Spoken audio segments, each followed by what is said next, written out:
हरे कृष्णा, राधे राधे। आप सभी कृष्ण भक्तों पर ठाकुर जी की कृपा सदैव बनी रहे। जब हम सच्चे मन से अपने प्रभु को याद करते हैं ना, तो प्रभु हमें मिलते ज़रूर हैं। हमारे मथुरा में एक मुस्लिम भक्त हुए। उनका नाम था दादर रहमान। एक मुस्लिम परिवार में उनका जन्म हुआ था, लेकिन ईद आदि के मौके पर वो हिंसा होती थी तो वो अपनी आंखों से देख नहीं पाते थे। वो कहीं घर में छुप करके बैठ जाते और बहुत रोते थे। उनकी माँ बोलती, क्यों रो रहे हो? तो वो बोलते, मुझसे ये देखा नहीं जाता है, आप जीव को क्यों मारते हो? उनको भी जीने का अधिकार है। कोई व्यक्ति हमारे पेट को भरने के लिए थोड़ी जीवित है। तो जो मदरसा जाने का रास्ता था, उस रास्ते में एक मंदिर पड़ता था, पर मंदिर के बाहर एक लकड़ी की एक आड़ जैसी थी, ताकि चलते फिरते लोग सीधे ठाकुर जी का दर्शन ना कर सके। जिनका मन हो भीतर आए और दर्शन करे। पता नहीं कैसे एक रात्रि में वो लकड़ी की जो आड़ थी वो टूट गई। अब उसकी मरम्मत करने के लिए पुजारियों ने किसी को बोला, तो उसने कहा 10 से 15 दिन लगेंगे। ठाकुर जी को देखना है उसको और दिखवाना है खुद को। मंदिर के आगे से रोज़ निकलता था। कभी दिखे तो थे नहीं ठाकुर जी, पर आज दादर रहमान छोटा बालक मदरसा पढ़ के लौट रहा था। जैसे उसकी दृष्टि पड़ी अंदर, आज वो दीवार नहीं थी, तभी त्रिभंग लली, श्याम सुंदर और बगल में खड़ी थी किशोरी जी।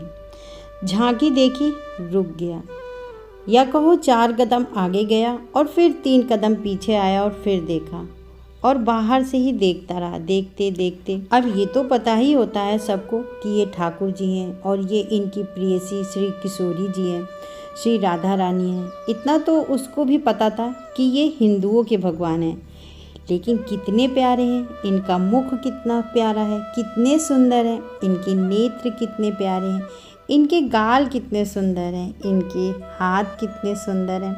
ये खड़े खड़े बस निहार ही रहा था। इनका कितना सुंदर रूप है, कैसे बन के खड़े हैं। अच्छा, अब उसको और कुछ तो पता था नहीं था।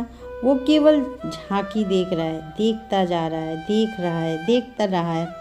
थोड़ी देर बाद कुछ ब्राह्मण लोग आए और वहाँ आकर उन्होंने जब उसको देखा कि वो मंदिर के अंदर देख रहा है, तो वो थोड़ा सा गुस्से में देखा, तो वो डर गया और वो डर के मारे वहाँ से चला गया। लेकिन घर गया तो जब वो पानी पी रहा था, अब पानी पीने में कितना समय लगता है, 5 सेकंड, लेकिन मुख में वो लगाए पात्र बस यही सोच रहा था।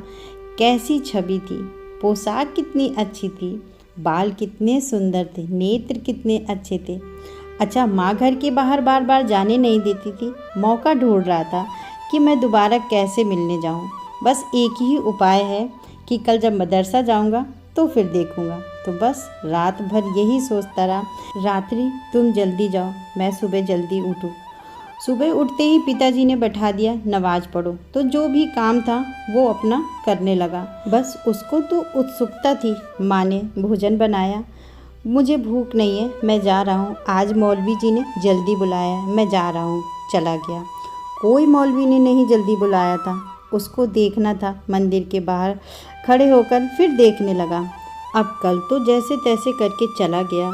अब मंदिर के बाहर का मुख्य रास्ता तो वही था, तो वहाँ कुछ ना कुछ ठेले आदि दुकान लगी हुई थी।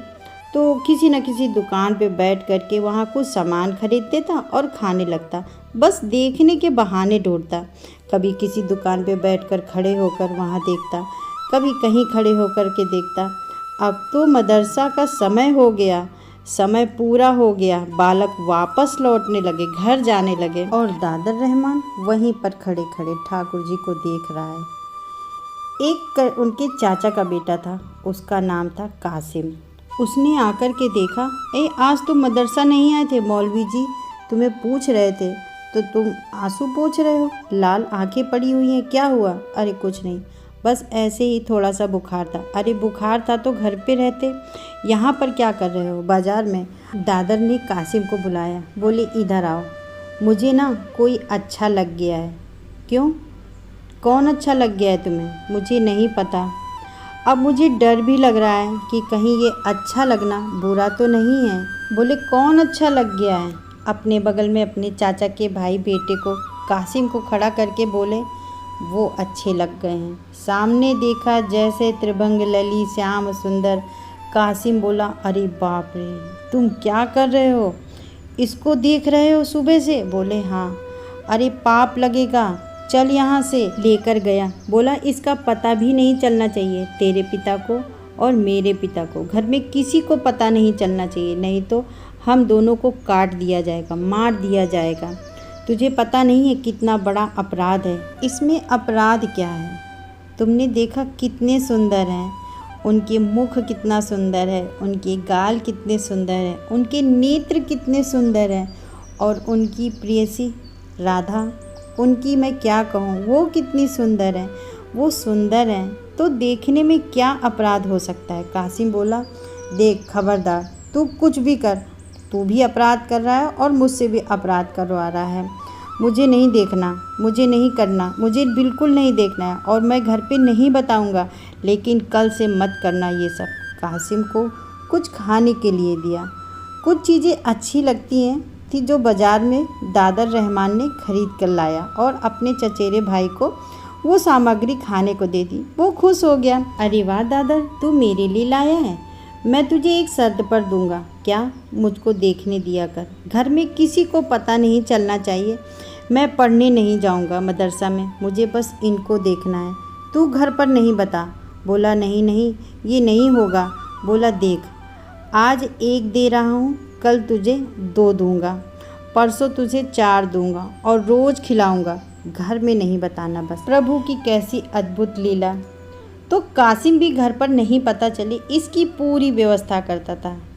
वहाँ जाकर के मौलवी जी से रोज़ बता देता कि वो बीमार पड़ गया है, उसके पेट में दिक्कत हो गई है, उसको ऐसा हो गया, उसको वैसा हो गया, इसलिए वो नहीं आ पा रहा है। 4-5 दिन निकल गए तो कासिम बोला, देख आज मौलवी जी कह रहे थे कि अगर दादर नहीं आया तो मैं उसके घर जाकर के आऊँगा, और वो क्यों नहीं आता है? तो दादर अब दूसरे दिन पहुंच गया पढ़ने। 4-5 दिन के बाद तो मौलवी जी ने बैठाया, कहा तुम क्यों नहीं आ रहे थे? तो कहने लगा कि बस इधर उधर झूठ मूठ बोल के। अचानक से उसने पूछ ही लिया मौलवी जी से, एक बात बताएं मौलवी जी, क्या काफिरों के भगवान को अगर देखते हैं तो उससे कुछ होता है क्या? मौलवी जी बोले, ऐसा क्यों पूछते हो, क्या तुमने देख लिया है क्या? नहीं नहीं, मैंने देखा नहीं है, बस ऐसे ही पूछ रहा हूँ। हम मथुरा में रहते हैं और यहाँ उनके चारों तरफ मंदिर हैं, और कभी अगर दिख जाए का क्या मतलब होता है? मौलवी ने इतने नियम बता दिए, और ये ऐसे नमाज करना पड़ेगा, और ये वाला कर्म करना पड़ेगा, और वहाँ तुम्हारा जो तीर्थ है वहाँ जा कर के ये करना पड़ेगा, पर ऐसा कर रहे हो तब जा कर के उसका जो पाप है ना वो निकलेगा। दादर रहमान बोला, बहुत कठिन है। नहीं, मुझे नहीं करना, मैं देखने में ही राज़ी हूँ। ज़्यादा से ज़्यादा पाप लगेगा ना, मरने के बाद जहन्नुम में तो जाना ही पड़ेगा, मरने के बाद ही तो जाऊँगा ना। जब तक जीवित हूँ तब तक तो देख ही लेता हूँ, जहन्नम तो जाना ही पड़ेगा, देखना नहीं छोड़ूंगा। पर गुस्से में एक दिन कासिम ने कहा, बोला देख तेरा ज़्यादा हो रहा है, तू रोज़ रोज़ यहाँ पर खड़े होकर, तू रोज़ नहीं, अब तो आजकल तू रोने लगा है।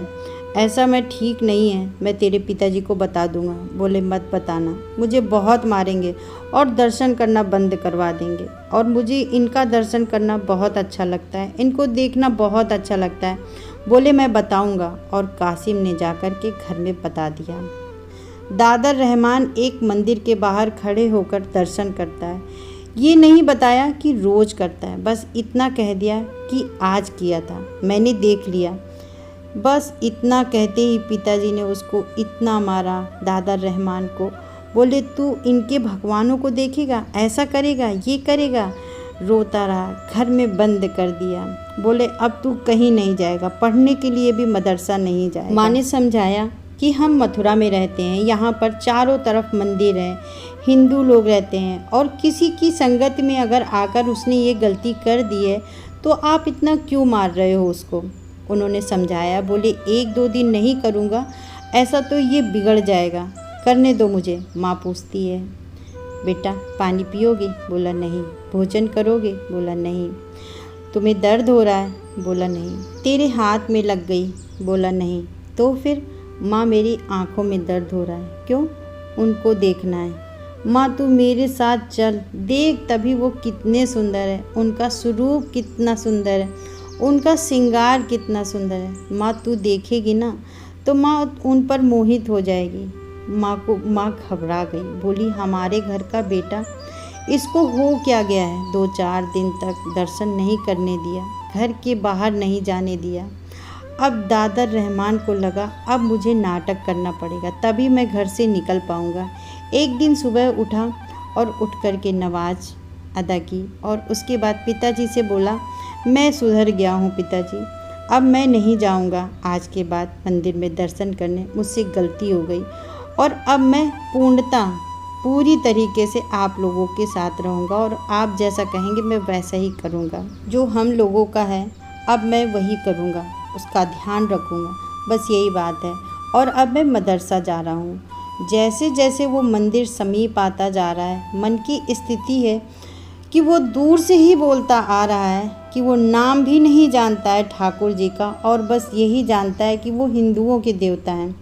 एक हिंदुओं के देवता, मैं तुमसे प्रार्थना करता हूँ, मार्ग मेरा यही है, निकलना भी मुझे यहीं से पड़ता है मंदिर के सामने से। आज मुझे 2-4 दिन बाद मदरसा जाने दो, मुझे रोकना नहीं, बस हाँ मैं आपको एक बार देखूँगा ज़रूर, मुझे पकड़ नहीं लेना, मुझे जाने देना, मैं आपको देखूँगा ज़रूर। जैसे ही आए सामने बड़े डर डर के देखा, जैसे ही देखा फिर रुक गया, वहीं देखता रहा।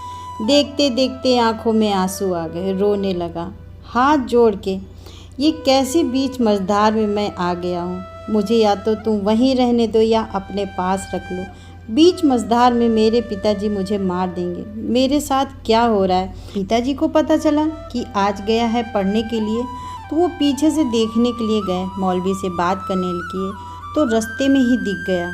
और जब उस स्थिति में देखा तो सोचो, पहले तो पता ही चला तब उसकी खाल उधेड़ दी थी, अब क्या किया होगा? इतना बुरा बर्ताव, इतना मारा कि बस प्राण निकलने ही रह गए थे। पूरा मुंह सुझा दिया, हाथ पैर तोड़ दिए, पूरा सूज गया था। तब भी वो रो रहा था, दर्द से नहीं कि मैं उनको देखे बिना नहीं रह सकता। और वो अपने पिता को समझा रहा है, पिताजी इसमें मेरा कोई बस नहीं है, पता नहीं क्यों इन नेत्रों को वो सुहा गए हैं। मौलवी बुलाए, झाड़ फूंक करने वाले बुलाए, तंत्र मंत्र करने वाले बुलाए कि हमारे बेटे पर कोई ऊपरी साया है, वह उनके देवताओं को देखता है। इतने सारे ताबीज़ पहना दिए गले में, हाथ में, पैर में, और पैरों को साकर से बांध करके घर में रखा कि वो कहीं चला ना जाए। तंत्र मंत्र करने वाले आ गए, झाड़ फूंक करने वाले आ गए। अब तो स्थिति ये हो गई कि बिना नाम जाने, बिना कोई यज्ञ तप जप किए, कुछ भी नहीं पता, प्राप्ति के लिए करना क्या है नहीं पता, कुछ भी नहीं जानता है, लेकिन अब बैठे बैठे हंस रहा है। पूछते हैं तंत्र मंत्र करने वाले, कौन है तेरे सिर पर, कौन है? तो बोले, घर से निकलने के बाद जब मदरसा के रास्ते पर जाओगे तो बाएं हाथ पर एक मंदिर पड़ेगा, वहाँ पर खड़े हैं वो, जो मेरे तन में, मेरे मन में, मेरे जीवन में, मेरी बुद्धि में, मेरे चित्त में, मेरे नेत्रों में, अब उनके अलावा कुछ नहीं मुझे देखना है। अब तो वो प्रार्थना करने लगा ठाकुर जी से कि हे नाथ, अब मैं नहीं रह पाऊँगा, अब मेरी स्थिति कुछ ऐसी हो गई है कि मैं कुछ नहीं जानता हूँ आपके बारे में, आपका नाम स्पष्ट रूप से नहीं पता, बस देखने की इच्छा है मेरी, आप कृपा करें। बस एक दिन मौका मिल गया और वो पहुंच गया मंदिर के बाहर। प्रतीक्षा कर रहा था कि मंदिर का द्वार खुले, दर्शन हो। घर के सभी लोग, मौलवी और सब ढूंढ रहे थे कि कहाँ गया। छुप करके बस प्रतीक्षा कर रहा था, बस एक बार दिख जाए, प्राण त्याग दूंगा। अब जैसे ही ठाकुर जी के दर्शन करने के लिए वो मंदिर पहुंचा, कपाट खुलते ही सामने श्याम सुंदर को देखा। दर्शन करके नतमस्तक हुआ। नतमस्तक होकर के जैसे ही वो उठा तो ठाकुर जी साक्षात प्रकट हो गए और प्रकट होकर के दादर को अपने हृदय लगाया और वहाँ से अंतर्ध्यान हो गए। उसको लेकर के संग चले गए ठाकुर जी और फिर नहीं मिले। तो चलती हूँ, फिर मिलती हूँ। राधे राधे।